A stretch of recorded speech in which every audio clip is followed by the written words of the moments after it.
دنیا داروں سے تو مانگیں تو ناراض ہوتے ہیں، اللہ سے نہ مانگیں تو ناراض ہوتے ہیں۔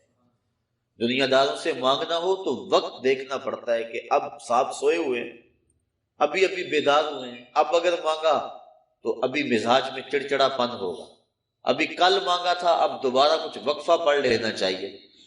تو دنیا داروں سے مانگنے کے لیے وقت چاہیے، دنیا داروں سے مانگنے کے لیے ان کا مزاج دیکھنا پڑتا ہے، ان کے لہجے اور ان کی زبان، ان کی بولی میں بولنا پڑتا ہے۔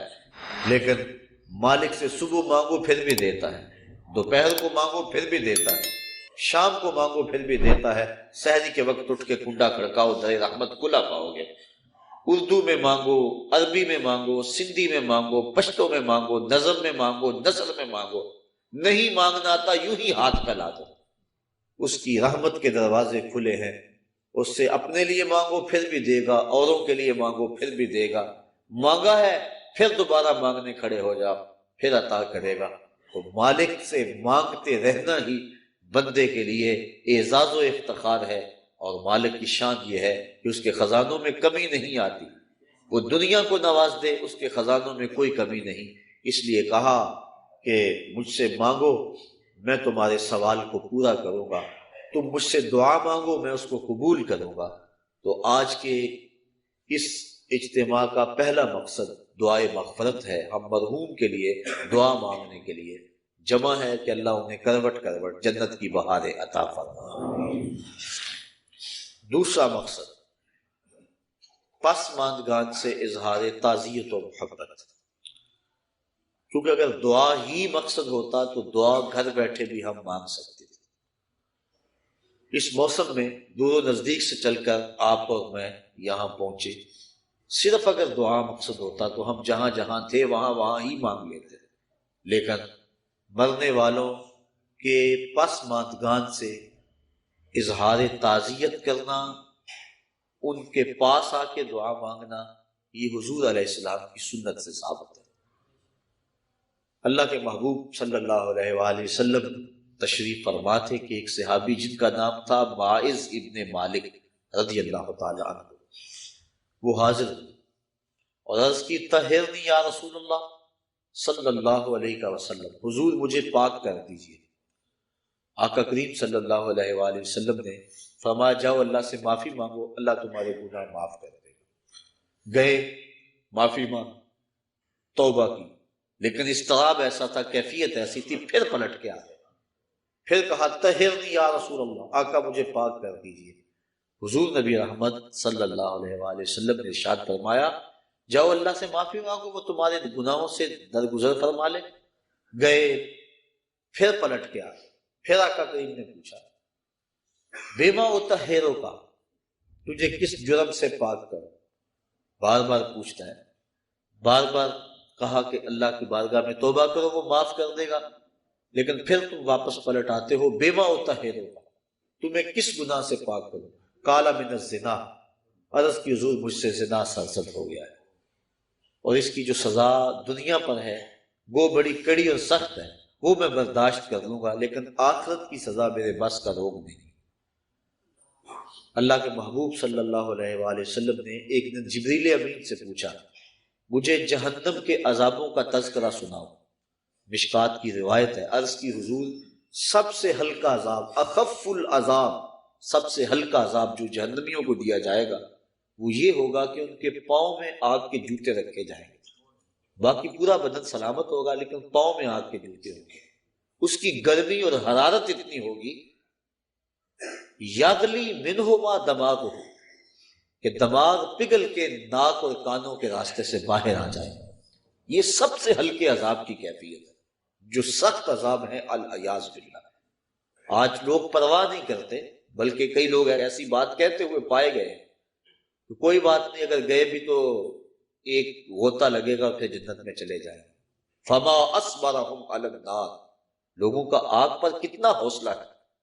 اللہ کے محبوب صلی اللہ علیہ وسلم تشریف فرما تھے کہ ایک صدا سنی، آواز آئی، ماں سے ابا یہ آواز بلا کیسی ہے؟ عرض کی اللہ اس کا رسول خوب جانتا ہے۔ فرمایا 70 سال قبل جہنم میں ایک پتھر پھینکا گیا تھا، اب اس کے پیندے میں گرا ہے، یہ اس کے گرنے کی آواز ہے۔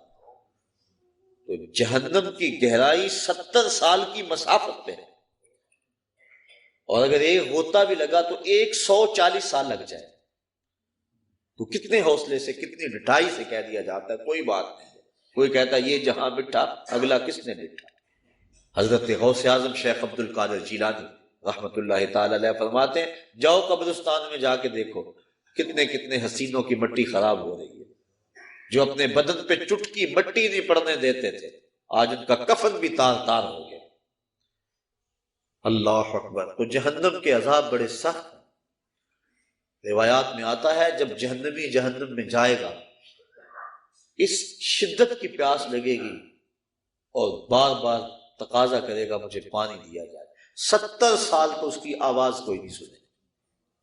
70 سال کے بعد داروغہ جہنم جھڑک کے کہے گا بتا کیا چاہیے، وہ کہے گا مجھے پانی چاہیے، تو داروغہ جہنم اس کو پانی دے گا۔ کون سا؟ منرل واٹر کی بوتل تھمائے گا اس کے ہاتھ میں، یا کوکا کولا یا پیپسی؟ قرآن پڑھیے، اس کو 2 پانی دیا جائے گا، مائے حمیم اور مائے غسلین۔ مائے حمیم کھولتا ہوا پانی، اور ابن رجب حنبلی لکھتے ہیں وہ اتنا گرم ہوگا جب کٹورے میں رکھ کے اس کو دیا جائے گا اور وہ پینے کے لیے منہ کے قریب بڑھائے گا تو اس کے چہرے کی کھال اس کی بھاپ سے ادڑ کے اس کے اندر گر پڑے گی، اس قدر وہ گرم ہوگا۔ دوسرا پانی اس کو مائے غسلین دیا جائے گا، اور یہ جہنمیوں کی پیپ کا پانی ہوگا، اور اتنا بدبودار ہوگا اگر اس کا ایک قطرہ اب دنیا پہ ڈال دیا جائے تو اس کی بدبو سے لوگوں کے دماغ پھٹ جائیں۔ انسان تو انسان رہے، جانوروں کے دماغ اس کی بدبو سے پھٹ جائیں۔ تو وہ سخت عذاب ہے جہنم کے۔ عرض کی حضور وہ عذاب میں نہیں سہ سکتا، گو سنگسار کرنا سزا ہے زنا کی شادی شدہ کے لیے، لیکن میں دنیا کے اوپر اپنے آپ کو پاک کر کے آخرت میں سرخرو ہو کے جانا چاہتا ہوں۔ آقا کریم نے فرمایا کہ اس نے شراب تو نہیں پی رکھی کہ نشے میں کہہ رہا ہوں، اسے نہیں پتا اس کی کتنی بڑی سزا ہے جو یہ بات کر رہا ہے۔ ایک صاحب اٹھے، منہ سونگا، عرض کی نہیں حضور ایسی کوئی حالت نہیں۔ پھر پوچھا آقا نے کہ اس کا توازن عقلی تو ٹھیک ہے؟ صحابہ نے عرض کی ہاں حضور صحیح الحواس ہے۔ اتنے میں وہ 4 مرتبہ بار بار اقرار کر چکے کہ حضور میں نے زنا کر دیا اور میں شادی شدہ ہوں۔ آقا کریم نے فرمایا مائز ابن مالک کو سنگسار کر دیا جائے۔ سنگسار کر دیا گیا۔ جب ان کو پتھر مارے جا رہے تھے، ایک روایت کے لفظ ہیں کہ حضور مسجد نبوی میں سخت اضطراب میں مبتلا تھے، آنکھوں میں آنسو، کبھی کھڑے ہو جاتے کبھی بیٹھ جاتے۔ کسی نے پوچھا بندہ نواز خود ہی تو حکم دیا اور خود ہی رو رہے ہو؟ کہا وہ میرا عدل تھا، یہ میری محبت ہے۔ اب انہیں جب سنگسار کر دیا گیا، حضور ان کا جنازہ پڑھانے کے لیے نکلے۔ کسی نے تحقیرانہ لہجے میں کہا لو مائز نے زنا کیا تھا، بس آقا کریم کے چہرے پہ سرخیاں دوڑنے لگی، غصے میں آ گئے۔ فرمایا خبردار اگر کسی نے میرے مائز پہ بات کی، میرے مائز نے ایسی سچی توبہ کی ہے اگر روئے زمین کے تمام مسلمانوں میں تقسیم کر دی جائے سب کی مغفرت ہو جائے، کہ اس نے اپنے آپ کو حد شرع کے لیے خود پیش کیا ہے۔ اور جب کوئی شخص اپنے آپ کے اوپر حد شرع کا نفاذ کروا لیتا ہے وہ ایسے پاک ہو جاتا ہے جیسے ابھی ماں کے پیٹ سے اس نے جنم لیا۔ اب حضرت مائز ابن مالک کا جنازہ حضور نے خود پڑھایا۔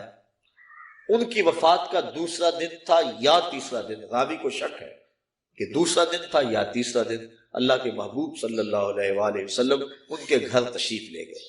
جب حضور تشریف لے گئے، حدیث کے لفظ ہیں وَهُمْ جُلُوسٌ، جب حضور گئے تو وہاں کافی لوگ صحابہ بیٹھے ہوئے تھے۔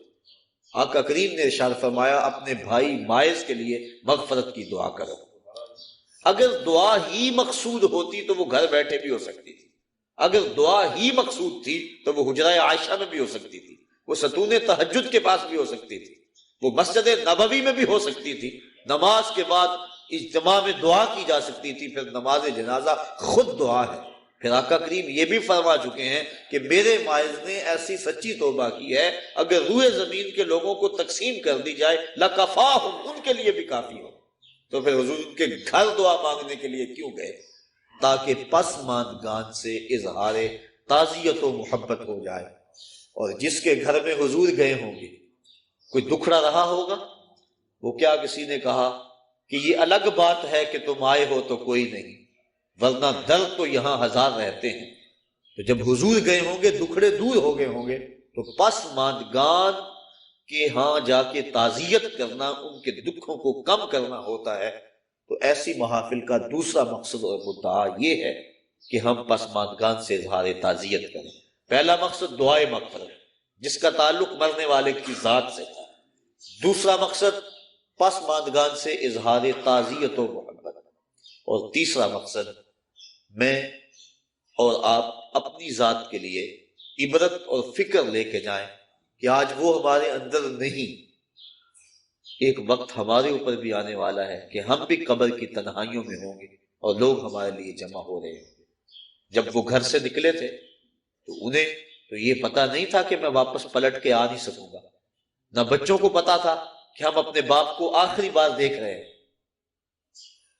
اس قدر موت قریب ہے۔ فرمایا زندگی اور موت کے بارے میں کیا خیال ہے؟ عرض کی حضور فجر کی نماز پڑھی ہے، پتہ نہیں ظہر پڑھ سکیں گے یا کہ نہیں۔ کہا میری صحبت میں رہتے اور اتنی لمبی امید؟ عرض کی حضور ظہر پڑھی ہے، پتہ نہیں عصر پڑھنے کا موقع نصیب ہوگا یا کہ نہیں۔ ایک بولا عصر پڑھی ہے، پتہ نہیں مغرب پڑھ پائیں یا کہ نہیں۔ ایک نے عرض کی حضور ایک رکعت پڑھی ہے، پتہ نہیں دوسری رکعت کا موقع بھی نصیب ہوگا یا کہ نہیں۔ فرمایا یہ سب کچھ تمہاری باتیں ہیں، میں تو یوں کہتا ہوں ایک طرف سلام پھیرا ہے، پتہ نہیں دوسری طرف سلام بھی پھیر سکیں گے یا کہ نہیں۔ اس قدر موت قریب ہے، اور جب ہمیں اس بات کا یقین و اذعان ہے کہ موت اتنی قریب ہے، اور موت کا انکار بھی کوئی نہیں کرتا، لوگوں نے خدا کا انکار کر دیا، لیکن آج تک کسی فرقے نے، کسی گروہ نے، کسی جتھے نے آج تک موت کا انکار نہیں کیا۔ ہر شے میں اختلاف پایا جاتا ہے، موت ایک ایسی چیز ہے جس میں کسی فرقے کا، کسی گروہ کا، مذہب کا اختلاف نہیں۔ تو موت ایک اٹل حقیقت ہے جس سے رستگاری کسی کو نہیں۔ اس کا وقت بھی نہیں بتایا گیا کہ کس وقت پیغام اجل آ جائے، تو قبل اس سے کہ وہ وقت آئے ہم نے اپنی زندگی کی راہیں ٹھیک کرنی ہے۔ حضرت امام غزالی رحمۃ اللہ تعالی علیہ فرماتے ہیں کہ موت کا کھٹکا اور خدشہ ہر شخص کو ہے، لیکن تین طرح سے لوگ موت سے ڈرتے ہیں۔ کچھ لوگ موت سے اس لیے ڈرتے ہیں مر گیا تو میری زندگی کی لذتیں چھن جائیں، اب تو میں نے کاروبار سنبھالا ہے، محنت کی ہے، اس عہدے پہ پہنچا ہوں، اگر میں مر گیا تو یہ سب کچھ چھن جائے گا، میرا وقار جاتا رہے گا، تو وہ موت سے ڈرتا ہے۔ انسان کی ہوس اور خواہش نفس کو یہ ڈر اور خوف بڑھا دیتا ہے۔ کچھ لوگ موت سے اس لیے ڈرتے ہیں کہ اگر میں مر گیا تو میرے بچے چھوٹے چھوٹے رہ جائیں گے، یتیم ہو جائیں گے، در در کے دھکے ان کا مقدر ہوں گے، میری بیوی بیوہ ہو جائے گی، میرے ماں باپ میری موت کا پیغام سن کے سخت اضطراب میں مبتلا ہوں گے، اور جو ان کا دکھ ہوگا وہ دیکھا نہیں جائے گا، تو وہ اس حوالے سے اپنی جان کو عزیز سمجھتا ہے، موت کا خیال کر کے کانپ جاتا ہے، پسماندگان سے وہ ڈرتا ہے۔ یہ ہے ایک انداز موت سے ڈرنے کا۔ امام غزالی فرماتے ہیں یہ ڈرنا بھی کوئی ڈرنا نہیں۔ اور تیسرے لوگ موت سے اس لیے ڈرتے ہیں کہ اگر میں اچانک مر گیا تو میرے پلے کون سا نیک عمل ہے جو لے کر اللہ کے حضور پیش ہو سکوں گا۔ یہ تیسری قسم کا جو خوف ہے، یہ انسان کی تیاری آخرت کو بڑھا دیتا ہے اور اس کو شب و روز اللہ کے حضور پیش ہونے کے خوف سے نیکی کی دعوت دیتا ہے کہ میں نے اس کے حضور پیش ہونا ہے، ایک ایک عمل کا حساب دینا ہے۔ ثم لتسألن یومئذ عن النعیم، اس دن ایک ایک نعمت کے بارے میں پوچھا جائے گا۔ تو قبل اس سے کہ وہ وقت آ جائے، تین چیزوں کا حساب نہیں ہوگا: ضرورت کے مطابق کپڑے کا، ضرورت کے مطابق مکان کا، اور بھوک کے وقت کھانے اور پینے کا۔ ان تین چیزوں کا قیامت کے دن حساب نہیں لیا جائے گا۔ اس کے علاوہ زندگی میں جتنی بھی ہمیں نعمتیں دی گئی ہیں ان کا حساب لیا جائے گا۔ قرآن مجید کی یہ نص موجود ہے، ثم لتسألن یومئذ عن النعیم، اس دن ایک ایک نعمت کے بارے میں بندے سے سوال کیا جائے گا۔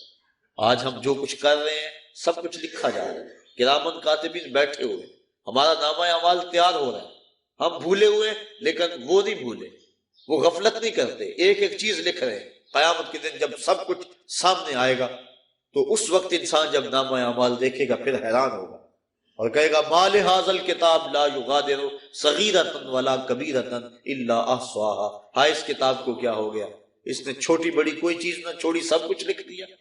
اس دن پھر سخت پچھتائے گا، لیکن اس دن پچھتانے سے کچھ حاصل نہیں ہوگا۔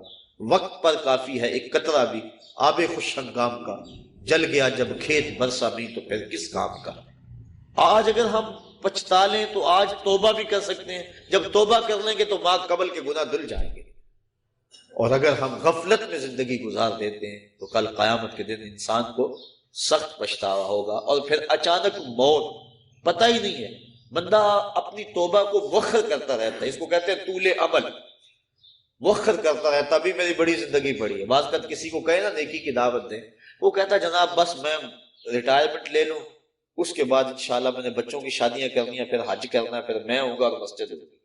یہ اس طرح بات کر رہا ہے جس طرح سب کچھ اس کے ہاتھ میں ہو، جس طرح سب کچھ اس کے قبضہ اختیار میں ہو۔ کوئی کچھ بول رہا ہے، کوئی کچھ بول رہا ہے۔ یہ طول عمل، لمبی امید اور توبہ کو مؤخر کرتے چلے جانا، یہ بہت بڑی محرومی ہوتی ہے۔ اللہ اگر توفیق دے دے توبہ کی، اور اللہ سوچ اور فکر دے دے، تو دیر نہیں کرنی چاہیے۔ اللہ امام غزالی رحمۃ اللہ تعالی علیہ فرماتے ہیں، ذرا دیکھو معاشرے میں نظر دوڑا کے، بوڑھے زیادہ ہیں، بچے زیادہ ہیں، یا جوان زیادہ ہیں؟ آپ فرمایا تم کو جوان بوڑھوں سے زیادہ نظر آئیں گے، بوڑھے کم نظر آئیں گے۔ کسی بھی مجلس میں آپ تجزیہ کر کے دیکھ لیں۔ فرمایا اس لیے کہ بڑھاپے تک کوئی پہنچتا ہے، زیادہ جوانی میں فوت ہو جاتا ہے۔ پھر فرمایا اب جوانوں اور بچوں کا اندازہ کر کے دیکھ لو، کسی گھر میں کسی محفل میں دیکھ لو کہ بچوں کی تعداد زیادہ ہوگی، نوجوان کم ہوں گے۔ اس کا مطلب یہ ہوا کہ لوگ زیادہ بچپن میں فوت ہو جاتے ہیں، جوانی تک کم پہنچتے ہیں۔ تو انسان عمر کے اس حصے تک توبہ کو مؤخر کرتا ہے جہاں تک جانا انتہائی مشکل ہے، اور پھر اس وقت اگر پہنچ بھی گیا، جب اعضاء میں توازن نہ رہا، عناصر میں اعتدال نہ رہا، چلنے پھرنے کے قابل نہ رہا، تو پھر کیا عبادت کرے گا؟ در جوانی توبہ کردن شیوائے پیغمبری، وقت پیری گرگ ظالم بھی شود پرہیزگار۔ اللہ کے محبوب صلی اللہ علیہ وسلم نے ارشاد فرمایا 7 اشخاص ہیں اللہ جنہیں اپنے عرش کا ٹھنڈا سایہ نصیب فرمائے گا۔ ان میں سے ایک شخص فرمایا وَشَابٌ نَشَأَ فِي عِبَادَةِ اللَّهِ، وہ شخص جس کی جوانی اللہ کی عبادت میں گزری۔ کہا جاتا جوانی مستانی ہے، لیکن جس نے نکیل ڈال لی جوانی کو اور کھینچ کے اس کو در محبوب پہ لے آیا اور اس پیشانی کو جھکا کے مالک کی چوکھٹ پہ رکھ دیا، آج تو لوگ اسے کہیں گے یہ مسیطڑ ہو گیا، اسے کیا پتا دنیا کیا ہے، لیکن کل قیامت کے دن قدر و قیمت معلوم ہوگی اس مسیطڑ کی، اس کو کتنی اللہ عزت دیتا ہے۔ جب دھوپ کڑک رہی ہوگی اور وہ سورج کی گرمی جسموں کو پگھلا رہی ہوگی، سوا میل پہ آ جائے گا سورج، اب رخ الٹا ہے پھر سیدھا ہو جائے گا، زمین تانبے کی، اور لوگ پسینے میں شراب ہو، کوئی گھٹنوں تک، کوئی ٹخنوں تک، کوئی کمر تک، اور کسی کو پسینے کی لگام دی جائے گی، اور پسینہ اتنا گرم اگر اس کا ایک قطرہ خود پہاڑ پہ رکھا جائے پتھر پگھل جائے، اور اتنا بدبودار اگر دنیا پہ قطرہ ڈال دیا جائے تو جانوروں کے دماغ بھی پھٹ جائے بدبو سے۔ اس پسینے میں لوگ شرابور ہوں گے، لیکن فرمایا 7 اشخاص ایسے ہیں کہ جنہیں اللہ اپنے عرش کا ٹھنڈا سایہ نصیب فرمائے گا۔ ان میں سے ایک شخص وَشَابٌ نَشَأَ فِي عِبَادَةِ اللَّهِ، وہ جوان جس نے اپنی جوانی اللہ کی عبادت میں گزاری۔ اور اللہ کے محبوب صلی اللہ علیہ وسلم نے ارشاد فرمایا میں اللہ کا حبیب ہوں، اور جو جوان جوانی میں توبہ کرے وہ بھی اللہ کا حبیب ہے۔ کتنا بڑا اعزاز ہے۔ ہم کیوں غافل ہیں؟ کیا ہمیں مرنا یاد نہیں ہے؟ اپنی توبہ کو کیوں مؤخر کرتے ہیں؟ انسان کو یقین بھی ہو کہ میری زندگی اتنی ہے تو توبہ اس یقین کے ساتھ مؤخر کرے، تو اسے پھر بھی خیال کرنا چاہیے کہ اب جو میرے دل کی حالت ہے شاید پھر دوبارہ کبھی نہ ہو۔ اب جو دل کی کیفیت بنی ہے، عمر اگر ہو بھی تو دوبارہ یہ کیفیت ہی نہ بنے، غلاف ایسے چڑھ جائیں، غفلت اتنی طاری ہو جائے کہ دوبارہ اس سمت میں آؤں ہی نہ۔ بنی اسرائیل میں ایک شخص تھا، اس کو بذریعہ وحی خبر دی گئی کہ اس کی عمر 1000 سال ہے۔ وہ بڑا متقی اور پرہیزگار تھا۔ اس نے کہا میری اتنی لمبی عمر ہے اور توبہ کا دروازہ آخری سانس تک کھلا ہوا ہے، تو میں کیوں اپنے آپ کو عبادت کی بھٹی میں جلاؤں؟ اس نے کہا کہ میں 900 سال گناہ کر لیتا ہوں اور 100 سال قبل توبہ کر لوں۔ پھر اس نے ایسا ہی کیا۔ علماء لکھتے ہیں کہ وہ 900 سال گناہ کرتا رہا، جب 100 سال رہ گیا اور اس کو خیال آیا کہ میں نے 100 سال قبل توبہ کرنی ہے، چونکہ دل اس کا سیاہ ہو چکا تھا، گناہوں کی لت پڑ چکی تھی، اب اس نے کہا کہ 100 سال بھی کیا ضرورت ہے نیکی کی بھٹی میں جلنے کی، آتش نیکی میں اپنے آپ کو گالنے کی، میں 90 سال اور گناہ کر لیتا ہوں اور آخری 10 سال قبل توبہ کر لوں گا۔ پھر 90 سال بھی بیت گئے۔ اس کے بعد پھر 90 سال کے بعد 10 سال آئے، توبہ کا خیال آیا، پھر کہا 1 سال قبل کر لوں گا، تک 1 مہینہ، 1 ہفتہ، علامہ رومی کہتے ہیں 1 دن باقی رہ گیا، اور اب وہ کہتا تھا میں یہ کر لوں، وہ کر لوں، فلاں چیز رہ گئی ہے، حتیٰ کہ اس کی روح دبوچ لی گئی، اس کو توبہ کی توفیق نہ ہو سکی۔ تو انسان کا اگر دل راغب ہو جائے اچھائی کی طرف، نیکی کی طرف، اس کو توبہ کرتے ہوئے دیر نہیں کرنی چاہیے، اگر یقین بھی ہو کہ میری زندگی اتنی ہے۔ لیکن ہمیں تو اپنی زندگی پر بھروسہ ہی نہیں ہے، آج کل موتیں اچانک آ رہی ہیں۔ حضور نبی رحمت صلی اللہ علیہ وسلم نے اچانک موت سے پناہ مانگی، اللہم انی اعوذ بک من الموت الفجاۃ، اے اللہ اچانک موت سے تیری پناہ مانگتا ہوں۔ حضرت یعقوب علیہ السلام وعدہ لیا ہوا تھا حضرت اسرائیل علیہ السلام سے کہ میری روح قبض کرنے کے لیے اچانک نہیں آنا، پہلے کوئی قاصد یا کوئی پیغام بھیج دینا تاکہ میں موت کی تیاری کروں۔ ایسا ہی ہوا۔ حضرت اسرائیل علیہ السلام ایک دن حاضر ہوئے، پوچھا کہاں آئے ہو، کدھر آئے ہو؟ کہا میں قبض روح کے لیے آیا۔ کہا تم نے تو وعدہ کیا تھا کہ پہلے کوئی قاصد یا پیغام بھیجوں گا، تم نے نہ کوئی قاصد بھیجا نہ پیغام بھیجا۔ کہا حضرت آپ کے سامنے کتنے لوگوں کی موت واقع ہوئی ہے، یہ میرا قاصد نہیں تھا تو اور کیا تھا؟ آپ کی داڑھی میں سفید بال آ گئے، یہ میرا قاصد نہیں تھا تو اور کیا تھا؟ آپ کی آنکھوں میں سفیدی اتر آئی ہے، یہ میرا قاصد نہیں تھا تو اور کیا تھا؟ تو لوگوں کی موت ہمارے لیے سامان عبرت ہے، یہ ہمارے لیے پیغام ہے موت۔ داڑھی میں سفید بال آنے لگے تو سمجھ لو موت کا قاصد آ گیا۔ حضرت عمر فاروق رضی اللہ تعالیٰ عنہ صبح و شام دوپہر ایک ملازم آ کے آپ کو کہتا ہے اے عمر موت کو نہیں بھولنا، کب کپا کے رہ جاتے، اپنا محاسبہ کرتے، توبہ کرتے۔ 2-3 مرتبہ دن میں وہ حاضر ہوتا۔ ایک دن وہ آیا، آپ نے اس کو مشاہدہ دیا، کہا میاں آج کے بعد نہیں آنا۔ حضرت مجھ سے کوئی گستاخی ہوگی؟ کہا نہیں۔ تو پھر کیا ماجرا ہے، مجھے چھٹی کیوں کروائی جا رہی ہے؟ تو حضرت عمر فاروق نے داڑھی پہ ہاتھ رکھا، ایک بال الگ کیا، وہ بال سفید ہو چکا تھا۔ کہا میاں اب تیرے آنے کی ضرورت نہیں ہے، یہ بال ہی مجھے چین سے نہیں بیٹھنے دے گا، ہماری تو پوری داڑھی سفید ہو جائے۔ میاں محمد بخش عارف کھڑی رومی کشمیر نے کیا خوب کہا تھا، ہڈیاں کمبن گوڈے کھڑکن تے اڑ گیا لک تیرا، اجے بھی بدیوں باز نہ آئوں جیو مدد دلیرا۔ یا ایھا الانسان ما غرک بربک الکریم، اے انسان تجھے کریم رب سے کس نے غافل کر دیا ہے؟ الذی خلقک فسواک فعدلک فی ای صورت ما شاء رکبک، جس رب نے تجھے پیدا کیا، تیرے اعضاء کو توازن دیا، تجھے حسن دیا، تجھے جوانی بخشی، تجھے گوناگوں نعمتوں سے نوازا، تجھے کا سلیقہ دیا، تجھے چلنے کا طریقہ دیا، تجھے حواس خمسہ سے نوازا، تجھے بہتریاں اور بھلائیاں نصیب کی، اور اس مالک کا در چھوڑ کر تو کہاں بھاگ رہا ہے؟ ما غرک بربک الکریم، بتا وہ کون سی چیز ہے جس نے تجھے رب سے مغرور کر دیا ہے؟ دولت وہ 4 دن کی کہانی ہے، حسن ڈھل جانے والا ہے، دولت ختم ہو جانے والی ہے، جوانی وہ آج ہے کل نہیں ہوگی۔ تو کس چیز نے تجھے مغرور کر دیا؟ مالک کے حضور ہم نے اپنی محبتوں اور اپنی الفتوں کا خراج پیش کرنا ہے، اور اس کی عبادت سے، اس کے ذکر و فکر سے اپنے اندر کو تابیدگی دینی ہے۔ ایسا نہ ہو کہ ہماری زندگی ساری برباد ہو جائے اور پھر بعد میں ڈاڈا پچھتاوا ہو۔ یہ مرنے والے ہمارے لیے سامان عبرت ہیں۔ اللہ تعالیٰ جل شانہ اپنے محبوب صلی اللہ علیہ وسلم کے صدقے مرحوم کو کروٹ کروٹ جنت کی بہاریں نصیب فرمائے، اور ہمیں یہ سوچنے کی توفیق عطا فرمائے کہ آج وہ نہیں ہے کل ہم نہیں ہیں، آج وہ قبر کی تنہائیوں میں، ان کی جگہ ہم بھی تو ہو سکتے تھے۔ حضرت امام غزالی فرماتے ہیں اللہ نے مرنے والوں کے ذریعے سے جو پسماندگان ہیں ان پر احسان کیا۔ پوچھا گیا وہ احسان کیسے؟ وہ تو بیچارے دکھ میں مبتلا ہیں، جن کا بھائی بچھڑ گیا، جن کا بیٹا بچھڑ گیا، جن کا باپ بچھڑ گیا، وہ تو دکھ میں ہے۔ آپ کہتے ہیں احسان ہوا؟ فرمایا وہ اس اعتبار سے کہ اس کی موت کو ان سب کے لیے عبرت بنا دیا گیا، اور اس کی موت کو دیکھ کر یہ توبہ کر لیں، اپنے معاملات حیات درست کر لیں اور آخرت کی تیاری کر لیں۔ اور اگر ان میں سے کسی کی موت کو اس کے لیے عبرت بنا دیا جاتا تو یہ کیا کرتے؟ اس لیے اللہ نے مرنے والوں کے ذریعے سے جو باقی پسماندگان ہیں ان پر احسان کیا، اور ان کو ایک اور موقع سنبھلنے کا دیا کہ وہ سنبھل جائیں اور اپنی زندگی کی راہیں ٹھیک کر لیں۔ تو یہ ہمارے لیے ایک موقع ہے کہ ہم اپنی زندگی کی راہوں کی درستگی کا سامان کریں۔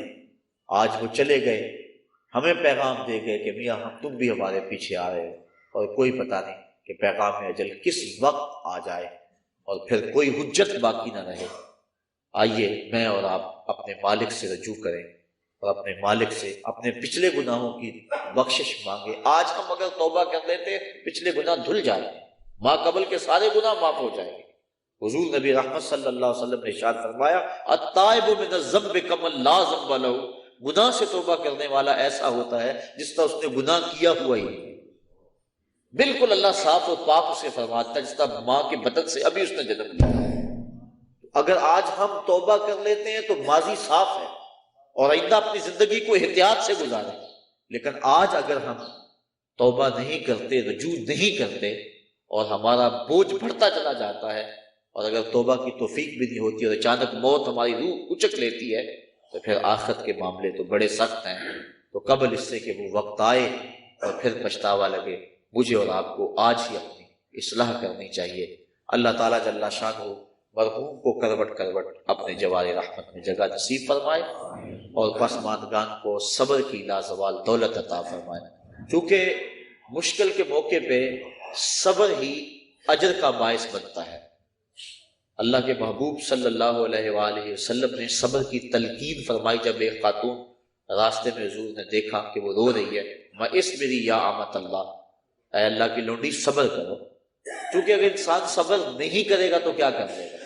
جانے والے تو واپس نہیں آئیں گے، وہ تو چلے گئے۔ اب ہم نے ان سے عبرت حاصل کرنی ہے اور ایسا انداز اختیار نہیں کرنا جس سے بے صبری کا اظہار ہو۔ یہ بات ذہن میں رکھیں کہ مرنے والوں کے جانے کا دکھ سینے میں موجود ہوتا ہے۔ غم کے اظہار کے دنیا پر 4 طریقے ہیں۔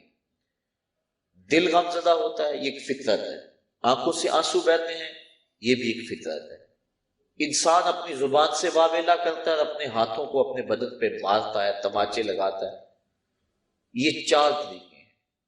آنکھوں کا غم اور دل کا غم رحمان کی طرف سے، ہاتھوں کا غم اور زبان کا غم شیطان کی طرف سے۔ جب حضور کے فرزند ارجمند حضرت ابراہیم علیہ السلام کا انتقال ہوا اور حضور تشریف لائے، آقا کریم اپنے بیٹے کے سرہانے بیٹھ گئے۔ وَأَيْنَا رَسُولِ اللَّهِ تَدْمَعَانِ، حضور کی آنکھوں میں آنسو تھے۔ آقا کریم نے فرمایا بیٹا ابراہیم تیرے غم میں دل غم زدہ ہے، آنکھیں رو رہی ہیں، لیکن زبان سے وہی کہوں گا جس سے خدا راضی ہو۔ اور میں لیسا منا من ضرب الخدود وشق الجیوب ودعا بدعوی الجاہلیہ، جس نے اپنا گریبان نوچا اور اپنے منہ پہ تماچے مارے اور جہلوں جیسی باتیں کی، فرمایا ہمارے ساتھ اس کا کوئی تعلق نہیں۔ تو دل کا غم یا کبھی آنکھوں سے آنسو بہ جائیں تو اس پر شریعت میں مواخذہ نہیں ہے، بلکہ یہ شفقت کی وجہ سے ہے۔ اس کے علاوہ ایسے جملے کہہ دینے جس سے ناشکری کا اظہار ہو رہا ہو، یا اس انداز کے ساتھ اپنے ہاتھوں کو حرکت دینا کہ جس سے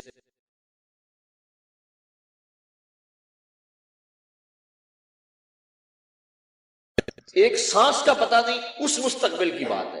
زندگی کھپا رہا ہے، مستقبل ٹھیک ہو جائے۔ اصل مستقبل تو آخرت کا مستقبل ہے۔ اللہ کے محبوب علیہ السلام نے جب صحابہ کو خندق کھودتے دیکھا، اس وقت دعا دی اللہم ان العیش عیش الاخرہ فاغفر الانصار والمہاجرہ، اے اللہ زندگی تو آخرت کی زندگی ہے، میرے ان انصار کو بھی بخش دے، میرے ان مہاجروں کو بھی بخش دے۔ اصل مستقبل وہ ہے۔ یہ تو 4 دن کی زندگی ہے۔ 45 سال ایوریج زندگی نکالی ہے ماہرین نے، چلو 50 سال لگا لو، 60 سال لگا لو، اور آخرت کا ایک دن، محشر کا ایک دن 50,000 سال کا ہوگا۔ ذرا کبھی کیلکولیٹر لے کے حساب تو کریں، ایک دن 50,000 سال کا، اور یہ ساری زندگی 50 سال کی۔ اس ایک دن کے مقابلے میں ذرا اس زندگی کا حساب نکالیں نا، منٹوں سیکنڈوں کے اندر یہ ایک دن آئے گا۔ تو انسان اس کو سنوارنے کے لیے اس کو برباد کر لے جو نہ ختم ہونے والی، یہ تو کٹ ہی جائے گی، دکھوں میں کٹی پھر بھی کٹ ہی جائے گی۔ جس کے پاس دولت کے انبار ہیں، نیند کی گولیاں کھانے کے بغیر وہ بھی نہیں سوتے، چین انہیں بھی نہیں، کیونکہ دنیا کے اوپر چین نام کی چیز کیسے ہوگی جبکہ انسان کے خمیر پر 39 دن تک غموں کی بارش ہوئی ہے اور صرف ایک دن خوشی کی بارش ہوئی ہے۔ خوشیاں اور غم زندگی میں اس تناسب کے ساتھ ہے۔ خوشی عارضی ہوتی ہے، غم دیرپا ہوتا ہے۔ خوشی اور غم جب اکٹھے ہو جائیں تو غم ہی غالب ہوتا ہے، خوشی یاد نہیں رہتی بلکہ خوشی بھی غم میں بدل جاتی ہے۔ تو انسان کی زندگی میں دکھ ہے، اذیتیں ہیں، آزمائشیں ہیں، امتحان ہیں، تو اصل زندگی وہ زندگی ہے۔ اگر یہ اچھی بھی گزر گئی، تخت پہ بیٹھے ہوئے بھی گزر گئی، تو کتنا عرصہ ہے؟ بہت تھوڑی مدت۔ اور اگر یہ زندگی دکھوں میں بھی گزر گئی تو گزر ہی جائے گی۔ وہ کیا کہا تھا میر تقی میر نے کہ وہ ریشم و کم خواب میں سرمست ہیں تو کیا ہوا، رات اس کی بھی کٹ گئی جو کہ اور تھا۔ بخار میں مبتلا تھا، زخم زخم تھے پورے بدن پہ، اور کوئی پرسان حال بھی نہیں تھا۔ بات ٹھٹھرتی ہوئی سردی میں ریت کے اوپر پڑا تھا، ہلکی ہلکی بارش بھی ہو رہی تھی، اور سردیوں کی لمبی رات تھی۔ بتاؤ اس شخص کو رات کاٹنا کتنا مشکل ہوگی۔ اس رات کی سویر تو پھر بھی ہے نا، جتنی مرضی لمبی رات تھی، دن تو چڑھے گا نا، لیکن وہ آخرت کی رات ایسی اگر پڑ گئی تو اس رات کا پھر دن نہیں ہے۔ موت کو بھی مینڈے کی شکل کے اندر میدان حشر میں لا کے ذبح کر دیا جائے گا۔ کتابوں میں آتا ہے کہ جنتی جنت میں جانے کے باوجود صرف ایک ڈر میں ہوں گے، اور جہنمی جہنم میں دکھوں کے باوجود ایک خوش فہمی میں ہوں گے۔ وہ کیا؟ جنتیوں کو جب نعمتیں ملیں گی، مائے معین، کوثر، سلسبیل، کیا کچھ نہیں ہوگا جنت میں، اللہ نے قرآن مجید کے اندر تذکرے کیے ہیں۔ تو جب وہ دیکھیں گے تو دل میں کھٹکا پیدا ہوگا کہیں موت نہ آ جائے۔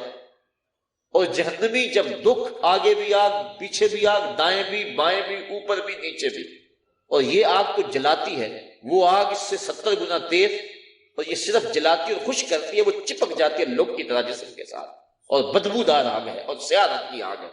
اس آگ میں جب جسم بھی بڑا کر دیا جائے گا تاکہ یہ عذاب زیادہ اس کو ہو، 70 گز موٹی کھال بنا دی جائے گی، اور اللہ قرآن مجید میں فرماتا جب کھال جل جائے گی تو ہم اس کی جگہ نئی کھال بدل دیں گے تاکہ یہ عذاب کی تکلیف سہے۔ اس نے دنیا کے اندر میرے حکموں کو توڑا اور میرے حکموں کی پرواہ نہ کی، اس کو زندگی میں نے دی، اس کو عزت میں نے دی، اس کی آنکھوں میں نور میں نے رکھا، اس کی زبان کو بولنے کا سلیقہ میں نے دیا، اس کی ٹانگوں کو چلنے کا طریقہ میں نے دیا، اس کو سانسیں میں نے اگی، اس کے لیے سبزے زمین سے میں نے اگائے، اس کے لیے پانی آسمان سے میں نے برسایا، اس کے لیے میں نے کیا کچھ نہ کیا۔ کہیں سورج خدمت میں لگا ہے، کبھی چاند خدمت میں لگا ہے، کہیں جانور بال برداری کے لیے، کہیں سواری کے لیے ہے، اتنا کچھ اس کے لیے میں نے پیدا کر دیا، اس کو سجدہ کرنا گوارا نہیں تھا۔ کتنا متکبر اور کتنا مغرور ہو گیا دنیا پہ جا کے، اپنے رب کو بھول گیا۔ یا ایھا الانسان ما غرک بربک الکریم، اس لیے اللہ اس دن پھر 70 ہاتھ موٹی کھال جو ہے وہ بدن پہ چڑھائے گا، اور وہ جلتی جائے گی، پھر بدلتی جائے گی، اور پھر وہ تکلیف سہے گا۔ اور اگر بندہ اس دنیا پہ آ کے اپنے مالک کو راضی کرتا ہے، اس نے اس کے لیے جنت بنائی اور جنت کی نعمتیں اس کے لیے بنائی ہیں۔ جہنم کے اندر جہنمی سخت اذیت میں ہوں گے، اللہ کا قہر و غضب بھی برس رہا ہوگا، دروغہ جہنم بھی جھڑک رہا ہوگا، دائیں بائیں آگ ہوگی۔ پھر اس کو صرف ایک امید ہوگی کہ کبھی موت آ جائے گی نا تو جان چھوٹ جائے گی۔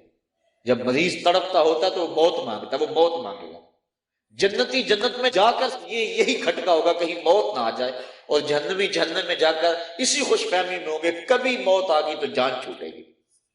پھر اللہ تعالیٰ حشر کے میدان میں لائے گا موت کو ایک مینڈے کی شکل میں، حضرت یحییٰ علیہ السلام کے ہاتھوں میں چھری دے گا، اور جنتی جنت سے اور جہنمی جہنم سے لمبی لمبی گردنیں نکال کے دیکھیں گے، اور پھر ان کے سامنے موت کو ذبح کر دیا جائے گا۔ پھر جنتی ابدی طور پہ خوش ہو جائیں گے، اور جہنمیوں کی حسرت اور بڑھ جائے گی، اب تو موت کو بھی موت آ گئی، اب تو مریں گے بھی نہیں۔ تو وہ رات لمبی ہے، اگر پڑ گئی تو سخت اضطراب۔ اس لیے یہ تھوڑی سی زندگی دکھ میں بھی گزر گئی، سولی پہ چڑھ کے بھی گزر گئی، گزر ہی جائے گی، لیکن وہ زندگی ختم نہیں ہونے پائے گی۔ وہ ایسی شب ہے جس کا سویر کوئی نہیں، وہ ایسی شب ہے جس کی سحر کوئی نہیں۔ تو اگر اس زندگی کو برباد کر دیا اور اس کو سنوار دیا، پہلے تو یہ سنورنے کا یقین ہی نہیں ہے نا، چین ہے ہی نہیں، ہوگا بھی چین، تخت پہ بھی گزار دیا، تو پھر آگے ایک ایک چیز کا حساب ہونا ہے۔ وہ بادشاہ پھولوں کی سیج پہ سویا کرتا تھا نا، اللہ اکبر، لونڈی روزانہ پھولوں کی سیج بچھاتی۔ ایک دن لونڈی کے دل میں آیا بادشاہ مدت سے پھولوں بڑی سیج پہ سوتا ہے، پتہ نہیں کیا لذت ہے، میں بھی تو لیٹ کے دیکھوں کیا مزہ ہے۔ سیج تیار کی اور اس کے اوپر لیٹ گئی، ابھی لیٹی ہی تھی، سارے دن کی تھکی تھی بیچاری، نیند آ گئی۔ جب نیند آئی بادشاہ وقت پہ کمرے میں داخل ہوا، دیکھا میری سیج پہ لونڈی سوئی ہوئی، غصے سے لال پیلا ہو گیا۔ ایک لونڈی کو یہ جرأت کہ بادشاہ کے سیج پہ سوئے؟ اس نے جلاد کو بلایا کہ اس کو یہیں سے پکڑو، الٹا لٹکا دو اور اتنے کوڑے مارو کہ اس کی روح نکل جائے، تاکہ لوگوں کو یہ عبرت ہو جائے کہ بادشاہوں کی سیج کتنی مقدس ہوا کرتی ہے۔ باقی ملازمین بھی جان لیں۔ لونڈی کو پکڑا گیا اور الٹا لٹکا کے جلاد کوڑے برسا رہا ہے، وہ چیختی ہے، چلاتی ہے، روتی ہے۔ اچانک اس نے روتے روتے ہنسنا شروع کر دیا۔ بادشاہ نے کہا جلاد کو رک جاؤ، اسے پوچھو کیوں روتی ہے، اسے یہ بھی پوچھو ہنستی کیوں ہے۔ جلاد نے پوچھا لونڈی بتا تو کیوں روتی ہے، اور یہ بھی بتا تو ہنستی کیوں ہے۔ اس نے کہا روتی تو میں اس لیے ہوں، جب کوڑا لگتا ہے میری جان نکلنے کو آتی ہے۔ تو کہا پھر ہنستی کیوں ہے؟ کہا میں یہ سوچ کے ہنستی ہوں کہ چند لمحوں کے لیے سیج پہ سوئی اور اتنی تکلیف پہنچ رہی ہے، جس کو عمر ہوگی سوتے ہوئے اس کا کیا بنے گا۔ تو آج ہم چاہتے تو یہ ہیں کہ مالک کو بھول جائیں اور زندگی کیش اپنا لیں، لیکن کل قیامت کے دن ایک ایک چیز کا حساب دینا ہوگا۔ حضرت امام جعفر صادق کہتے ہیں یہ میرا تو ٹھنڈا پانی پینے کو دل نہیں کرتا کہ قیامت کے دن کبھی اس کے حساب میں جکڑا نہ جائے۔ تو بزرگوں نے کیسی کیسی احتیاطیں کی ہیں اور ہم کیسے غافل ہیں۔ تو صاحبو، یہ زندگی، یہ موت اللہ نے ہمارے لیے آزمائش بنائی۔ وہ دیکھنا چاہتا ہے کہ میرا کون سا بندہ کیسے عمل کرتا ہے۔ خلق الموت والحیات لیبلوکم ایکم احسن عملا، کون سا بندہ کیا عمل کرتا ہے۔ ہم نے اچھے عمل کر کے، اصل ہماری زندگی آخرت کی زندگی ہے جو نہ ختم ہونے والی ہے۔ دو گھر ہیں، دوزخ اور جنت۔ اللہ نے قرآن مجید کے اندر دونوں کے نقشے بیان کر دیے، ہمیں راہیں دے دی، ہمارے اعضاء کو دونوں راستوں میں چلنے کی سکت دے دی، اور پھر اختیار دے دیا چاہے ادھر چلو چاہے ادھر چلو۔ اب ہم نے سیدھی راہوں پہ سفر کر کے اپنے مالک کی رضا حاصل کرنی ہے۔